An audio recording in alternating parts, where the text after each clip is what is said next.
राष्ट्रपति रामचन्द्र पौडेलबाट नागरिकता विधेयक प्रमाणीकरण, प्रधानमन्त्री प्रचण्ड र भारतीय समकक्षी मोदीबीच भेटवार्ता, शनिबार स्वदेश फर्कने कार्यतालिका। सुनै सुन लगाएको फोटो ट्रोल भएपछि केपी ओलीको टिप्पणी, त्यति सुन त म बोक्न पनि सक्दिन होला। अखण्ड भारतको नक्साबारे सत्य तथ्य सार्वजनिक गर्न रासोपाको माग। महानगरका 68 स्वास्थ्य संस्थामा ताला लगाउने मेयर बालेन शाहको चेतावनी। विपन्न एवं लक्षित वर्गहरूलाई निशुल्क स्वास्थ्य उपचार गराउनु पर्ने भनाई। गर्मी बढेपछि विराटनगर र जितपुर सिमराका विद्यालयमा सार्वजनिक बिदा। भारतको मणिपुर हिंसामा एक नेपाली भाषीको गोली लागि ज्यान गयो र पूर्व मिस नेपाल श्रृङ्खला खतिवडाले पूरा गरिन्। हार्वर्ड विश्वविद्यालयबाट स्नातकोत्तर लगायतका 15 आजका देश विदेशका खबरहरू लिएर आएका छौं। पूरा समाचार महत्त्वपूर्ण भएको हुँदा भिडियो अन्तिमसम्म हेरेर साथ दिनुहोला। साथै कुण्ठाबाट हेर्दै हुनुहुन्छ कमेन्ट पनि गर्नुहोला। दर्शकवृन्द नमस्कार। आज मिति 2080 साल जेठ महिनाको 18 गते बिहीबार सन् 2023 जुन 1 तारिक। आज विश्व बुबा आमा दिवस। आज पनि हामी दैनिक खबरहरू लिएर आएका छौं। हरेक दिन पल पलका खबरहरू हेर्न र सुन्नको लागि हाम्रो हौसला स्वरूप युट्युब च्यानललाई सब्स्क्राइब गरी भिडियोमा एक लाइक पनि अवश्य गरिदिनुहोला। अब खबर सुरु गरौं बालेनको चेतावनीको प्रसङ्गबाट। काठमाडौँ महानगरपालिकाका प्रमुख बालेन शाहले महानगर भित्रका 68 वटा स्वास्थ्य संस्था बन्द गर्ने चेतावनी दिएका छन्। काठमाडौँ महानगरपालिका क्षेत्रभित्र रहेका अस्पताल लगायत विभिन्न स्वास्थ्य संस्थाहरूले स्वास्थ्य संस्था सञ्चालन मापदण्ड अनुसार विपन्न एवं लक्षित वर्गहरूलाई दिनुपर्ने कुल शैय्याको 10% छुट्याई निशुल्क उपचार नगरेको भन्दै उनले अस्पताल बन्द गर्ने चेतावनी दिएका हुन्। प्रमुख शाहले स्वास्थ्य मन्त्री मोहन बस्नेतलाई भेटेर कानुन बमोजिम नगरेको भन्दै ती संस्थाहरूको नाम दिएर 7 दिनभित्र कानुनी दायरामा ल्याउन ध्यानाकर्षण गराएका छन्। मन्त्रीले कारबाही नगरे महानगर आफैले 7 दिनभित्र अस्पताल प्रशासनमा ताला लगाउने चेतावनी दिएका हुन्। नेपालको संविधान र प्रचलित कानुनले आधारभूत स्वास्थ्य सम्बन्धी मौलिक हक राज्यले प्रत्याभूति गर्नुपर्ने र सो अधिकारको कार्यान्वयन गर्ने दायित्व तिनै तहको सरकारको रहेको छ। स्वास्थ्यमा सर्वसाधारणको पहुँच अभिवृद्धि गर्दै सबैको लागि सर्वसुलभ स्वास्थ्य उपलब्ध गराउने र विद्यमान कानुन अनुसार नागरिकले पाउने स्वास्थ्य सम्बन्धी छुट सुविधाहरू उपलब्ध गराउने तर्फ माननीय मन्त्रीज्यूहरूको ध्यानाकर्षण गराउँदै काठमाडौँ महानगरपालिकाले छुट सुविधा सम्बन्धी विवरण माग गर्दा उपलब्ध नगराउने 68 स्वास्थ्य संस्थाहरूको संलग्न विवरण अनुसार नियमन र कारबाही गर्न अनुरोध गरेको छौं। यदि मन्त्रीज्यूले 7 दिनभित्र उनीहरूलाई कानुनी दायरामा ल्याउनु भएन भने हामी अस्पताल प्रशासन बन्द गर्न बाध्य हुन्छौं, महानगरले भनेको छ। राष्ट्रपति रामचन्द्र पौडेलले नागरिकता विधेयक प्रमाणीकरण गरेका छन्। हिजो बिहान उनले विधेयक प्रमाणीकरण गरेको राष्ट्रपति कार्यालयले जनाएको छ। गएको जेठ 12 गते सरकारले राष्ट्रपति रामचन्द्र पौडेललाई प्रमाणीकरणको लागि अनुरोध गरेको थियो। अघिल्लो प्रतिनिधि सभाकै बेला संघीय संसदबाट पारित भएको नागरिकता सम्बन्धी विधेयकलाई राष्ट्रपति पौडेलले प्रमाणीकरण गरेको राष्ट्रपतिका कानुनी सल्लाहकार बाबुराम कुँवरले उज्यालोलाई जानकारी दिए। तत्कालीन राष्ट्रपति विद्यादेवी भण्डारीले नागरिकता विधेयक प्रमाणीकरण रोकेका थिए। त्यही विधेयक अहिले प्रमाणीकरण भएको हो। राष्ट्रपति कार्यालयमा होल्ड भएको विधेयकको अवस्था के हुन्छ भन्ने प्रश्न नभएको बेला गएको 12 गते बसेको मन्त्री परिषद बैठकले नागरिकता विधेयक प्रमाणीकरण गर्न राष्ट्रपतिलाई अनुरोध गर्ने निर्णय गरेको थियो। मन्त्री परिषदको सिफारिसको आधारमा राष्ट्रपति पौडेलले विधेयक प्रमाणीकरण गरेका हुन्। विधेयक प्रमाणीकरण गरेसँगै चौतर्फी विरोध भइरहेको छ। विधेयकमा 2072 असोज 3 अघि जन्मका आधारमा नेपालको नागरिकता प्राप्त गरेको नागरिकका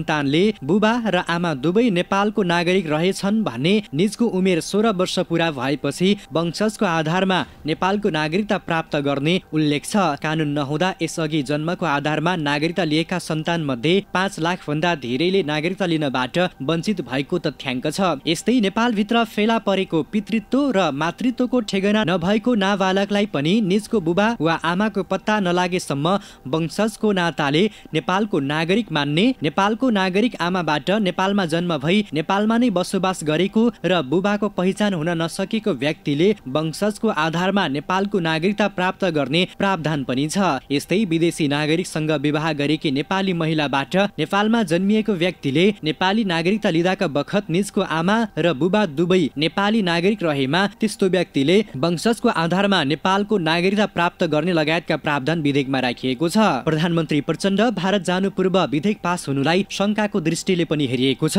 विधेयक पास भएसँगै सामाजिक सञ्जालमा चौतर्फी विरोध भइरहेको छ। यो विषयमा दर्शकहरू के भन्न चाहनुहुन्छ आफ्नो विचार कृपया तलको कमेन्ट बक्समा राख्नुहोला। 4 दिने भारत भ्रमणमा रहेका प्रधानमन्त्री पुष्पकमल दाहाल प्रचण्ड र भारतीय समकक्षी नरेन्द्र मोदी बीच भेटवार्ता भएको छ। उनीहरू बीच बिहान 11 बजे हैदराबाद हाउसमा भेटवार्ता गरेका हुन्। आजै भारतीय प्रधानमन्त्री मोदीले आयोजना गरेको दिवा भोजमा प्रधानमन्त्री प्रचण्ड सहितको नेपाली मन्त्रीमण्डल सहभागी हुनेछ। प्रधानमन्त्री प्रचण्डले भारतीय राष्ट्रपति द्रौपदी मुर्मू, उपराष्ट्रपति जगदीपसँग पनि आजै भेटवार्ता गर्ने कार्यसूची छ। उपराष्ट्रपतिसँग दिउँसो 4 बजे र राष्ट्रपतिसँग 4:30 बजे भेट्ने समय तालिका छ। प्रधानमन्त्री प्रचण्ड 4 दिने भ्रमणका क्रममा हिजो भारतको नयाँ दिल्ली पुगेका हुन्। भ्रमणको पहिलो दिन हिजो भारत सरकारका विदेश सचिव र सुरक्षा सल्लाहकारहरूले प्रधानमन्त्री प्रचण्ड बसेका होटलमा पुगेर भेट गरेका थिए। प्रधानमन्त्रीको भारत भ्रमणले विगतका केही वर्षमा नेपाल भारत सम्बन्धमा देखिएको उतार चढावलाई सहजीकरण गर्ने उनको सचिवालयले जनाएको छ। यस्तै भ्रमणको क्रममा ऊर्जा, व्यापार, पारवाहन सन्धिको संशोधन सहितका विषयमा निर्णय हुन सक्ने नेपाली अधिकारीले बताएका छन्। नेपालले थप हवाई रुटको माग गर्ने र महाकाली सन्धि अनुसार पञ्चेश्वर परियोजना विकास गर्न झण्डै 3 दशक अघि गरिएको प्रतिबद्धता कार्यान्वयन हुनुपर्ने विषय उठाउने तयारी छ। प्रधानमन्त्री प्रचण्ड पर्सि शनिबार स्वदेश फर्कने कार्यतालिका रहेको छ। नेकपा एमालेका अध्यक्ष केपी शर्मा ओलीले सुनै ढाकिएको देखिने गरी आफ्नो फोटो सामाजिक सञ्जालमा ट्रोल गरिएकोमा गुनासो गरेका छन्। औँठी लगाउने रुचि समेत नभएको मान्छेलाई जिउभरि सुनै ढाकिएको फोटो सामाजिक सञ्जालमा ट्रोल गरेर झुटको खेती गरेको भन्दै उनले आपत्ति समेत जनाएका छन्। अध्यक्ष ओलीले आफूले आमा बित्दा र एकपटक साथीले दिएको औँठी केही समय लगाएको तर त्यसबाहेक आफूले सुनको औँठी नलगाएको पनि बताएका छन्। उनले त्यो सत्यलाई बङ्गाएर आफ्नो सुनै ढाकेको फोटो सामाजिक सञ्जालमा ट्रोल गरिनु आपत्तिजनक रहेको बताएका छन्। आफूसँग भएको ज्ञान, कला र क्षमताको दुरुपयोग गरेर यस्तो खालको गतिविधि गरिनु देशको लागि दुःखको कुरा भएको उनले भने। त्यति सुन त म बोक्न पनि सक्दिन होला। उनले इमानमा अड्न नखोज्ने अवस्थामा नेपाली समाज पुगेको उल्लेख गर्दै त्यसबाट जोगाउनको लागि चेतनाको बिगुल फुक्न पनि आह्वान गरेका छन्।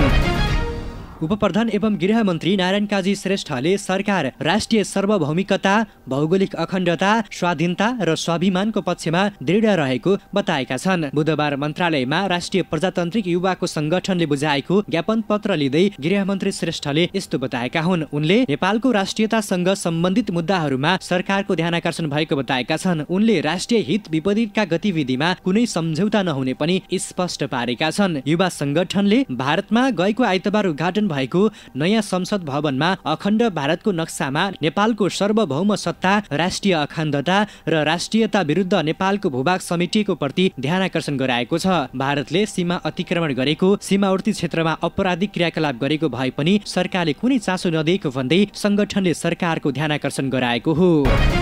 राष्ट्रिय स्वतन्त्र पार्टी रासोपाले भारतको नवनिर्मित संसद भवनमा बनाइएको अखण्ड भारतको नक्साबारे सत्य तथ्य सार्वजनिक गर्न माग गरेको छ। रासोपाले विज्ञप्ति जारी गर्दै प्रधानमन्त्री पुष्पकमल दाहाल प्रचण्डको भारत भ्रमणको क्रममा यो विषय उठान गरी जनता समक्ष यसको सत्य तथ्य सार्वजनिक गर्न माग गरेका हुन्। भारतको नयाँ संसद भवनमा काठमा कुदिएको अखण्ड भारत नामक नक्सामा नेपालको लुम्बिनी र कपिलवस्तु पनि रहेको भन्ने विभिन्न सञ्चार माध्यमहरूबाट सार्वजनिक भएको समाचारप्रति राष्ट्रिय स्वतन्त्र पार्टीको गम्भीर ध्यानाकर्षण भएको छ। विज्ञप्तिमा लेखिएको छ, नेपालको सार्वभौम सत्ता, भौगोलिक अखण्डता र स्वाधीनताप्रति प्रतिकूल हुने कुनै पनि कदम राष्ट्रिय स्वतन्त्र पार्टीलाई स्वीकार्य नभएको विज्ञप्तिमा उल्लेख गरिएको छ। प्रधानमन्त्रीको आसन्न भारत भ्रमणको क्रममा यो विषय उठान गरी जनता समक्ष यसको सत्य तथ्य सार्वजनिक गर्न हामी जोरदार माग गर्दछौँ, रासोपाको विज्ञप्तिमा लेखिएको छ। गर्मी बढेपछि विराटनगर महानगरपालिका र जितपुर सिमरा उपमहानगरपालिकाका विद्यालयमा बिदा दिएको छ। महानगरपालिका र उपमहानगरपालिकाले आफ्नो क्षेत्रभित्र सञ्चालित शैक्षिक संस्थामा बिहिबार र शुक्रबार बिदा दिने निर्णय गरेका हुन्। अत्याधिक गर्मीको कारण विद्यालयको पठन पाठन लगायतका गतिविधि सञ्चालन गर्न कठिनाई भएपछि बिदा दिने निर्णय भएको हो। गर्मीको कारण विद्यार्थीको स्वास्थ्यमा समेत प्रतिकूल असर पर्ने सम्भावना बढेपछि बिदा दिने निर्णय गरेको महानगरपालिकाले जनाएको छ। नगर शिक्षा समितिको निर्णय अनुसार महानगरपालिकाको शैक्षिक क्यालेन्डर 2080 मा उल्लेखित साउन महिनाको वर्षे बिदाबाट कट्टा हुने गरी 2 दिन महानगर क्षेत्रभित्र सञ्चालित सबै सार्वजनिक तथा संस्थागत विद्यालयहरूमा बिदा दिएको बताइएको छ। पूर्व निर्धारित परीक्षाहरू भने यथावत रूपमा सञ्चालन हुनेछ। बाराको जितपुर सिमारा उपमहानगरपालिकाले पनि गर्मीको कारण 20 गतेसम्मको लागि विद्यालयलाई बिदा दिने निर्णय गरेको जनाएको छ। भारतीय राज्य मणिपुरमा 3 सातादेखि जारी हिंसात्मक आन्दोलनको क्रममा एक नेपाली भाषीको ज्यान गएको छ। रैथाने मणिपुरी र जनजाति कुर्की समुदाय बीचको हिंसामा परेर सेरेउ गाउँका नेपाली भाषी 52 वर्षीय रोमनी कुमार पौडेलको मृत्यु भएको हो। पौडेलका ज्वाइँ लक्ष्मण अधिकारीका अनुसार गत सोमबार मणिपुरीमा गोली हानाहान हुने क्रममा ज्यान जोगाउन भाग्दा क्रस फायरमा परेर उनको मृत्यु भएको हो। पौडेलको मृत्युपछि त्यहाँका नेपाली भाषी थप त्रसित बनेको भारतीय सञ्चार माध्यमहरूले जनाएका छन्। सोमबारको भिडन्तमा केही सुरक्षाकर्मी र 40 आन्दोलनकारी मारिएका थिए। मणिपुरी र कुकीले एक अर्काका हजारौं घर जलाएका छन्। हिंसात्मक आन्दोलनका क्रममा आन्दोलनकारी, सुरक्षाकर्मी र सर्वसाधारण सहित 80 बढीको ज्यान गइसकेको छ। नेकपा एकीकृत समाजवादीका वरिष्ठ नेता एवं पूर्व प्रधानमन्त्री झलनाथ खनाल सहितका कम्युनिस्ट नेता सहभागी नागरिक विधेयक र देशको सीमा रेखा सम्बन्धी कार्यक्रममा हुलदंगा र नाराबाजी गर्ने 9 जनालाई प्रहरीले पक्राउ गरेको छ। मंगलबार अनामनगरमा रहेको सामाजिक विकास समाजको हलमा नेता खनाल, नेकपा क्रान्तिकारी माओवादीका सीपी गजुरेल र पूर्व गभर्नर दीपेन्द्र छेत्री सहभागी कार्यक्रममा हुलदंगा र नाराबाजी गर्ने 9 जनालाई पक्राउ गरिएको जिल्ला प्रहरी परिसर काठमाडौँका प्रवक्ता सीताराम रिजालले जानकारी दिएका छन्। उनका अनुसार पक्राउ पर्नेमा धादिङको सलाङचार घर भई काठमाडौँमा बस्ने सन्तोष राजावादी, बाँकेको कोहलपुरका सतीश राजावादी, रामेछापको सुनपातीका तारा राजावादी, सिन्धुली 3 पाटाका छिती चौलागाई, पाल्पा रामपुरका आकाश कुमार भट्ट, बाराका सुजन राजावादी, अर्पण खड्का र निश्चल राजावादी तथा रूपन्देही देवीनगरका रितेश केसी छन्। उनीहरूलाई पक्राउ गरी आवश्यक अनुसन्धानको लागि प्रहरी विरुद्ध सिंहदरबारमा राखिएको प्रहरीले जनाएको छ। कार्यक्रममा सन्तोष राजावादीले मञ्च कब्जा गरेर पूर्व राजाको पक्षमा भाषण गर्नुको साथै अन्यले सामूहिक रूपमा नाराबाजी गरेका थिए। पूर्व प्रधानमन्त्री खनाल विरुद्ध यो समूहले आक्रोशित हुँदै नाराबाजी गरेको आरोपमा पक्राउ गरिएको प्रहरीले जनाएको छ। बुद्ध एयरले नेपालको एटीआर जहाजको नमुना बनाएर आकाशमा उडाउने चितवनका अभय परियारलाई सम्मान गरेको छ। 18 वर्षीय अभयको प्रतिभालाई प्रोत्साहन गर्न नगदसहित सम्मान गरिएको कम्पनीले जनाएको छ। बुद्ध एयरका कार्यकारी अध्यक्ष वीरेन्द्र प्रसाद बस्नेतले परियारलाई नगद पुरस्कार र प्रशंसा पत्र प्रदान गरेका हुन्। कम्पनीले उनलाई 1 लाख नगद पुरस्कार प्रदान गरेको प्रवक्ता दीपेन्द्र कर्णले बताएका छन्। हामी उहाँको मेहनतको लागि धन्यवाद दिन चाहन्छौँ, उहाँको उज्जवल भविष्यको कामना गर्न चाहन्छौँ, बुद्ध एयरले भनेको छ।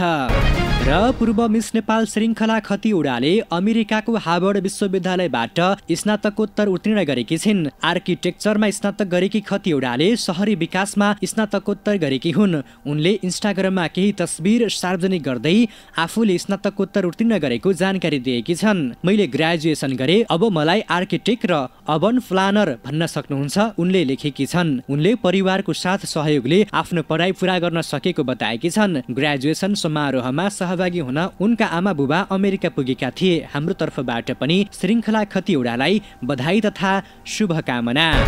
अवस्थ दर्शकहरू, आजको लागि दैनिक खबर यति नै। भोलिको खबर भोलि नै। हरेक दिन पल पलका सत्य, तथ्य र निष्पक्ष समाचार हेर्न र सुन्नको लागि हाम्रो दैनिक अपडेट युट्युब च्यानललाई सब्स्क्राइब गरी नजिकैको बेल आइकनलाई पनि दबाएर भिडियोमा लाइक गर्दै एक शेयर पनि अवश्य गरिदिनुहोला भन्दै यहाँहरूको बाँकी पल सुखद रहोस्। अर्को खबरमा फेरि भेटौँला। नमस्ते, धन्यवाद।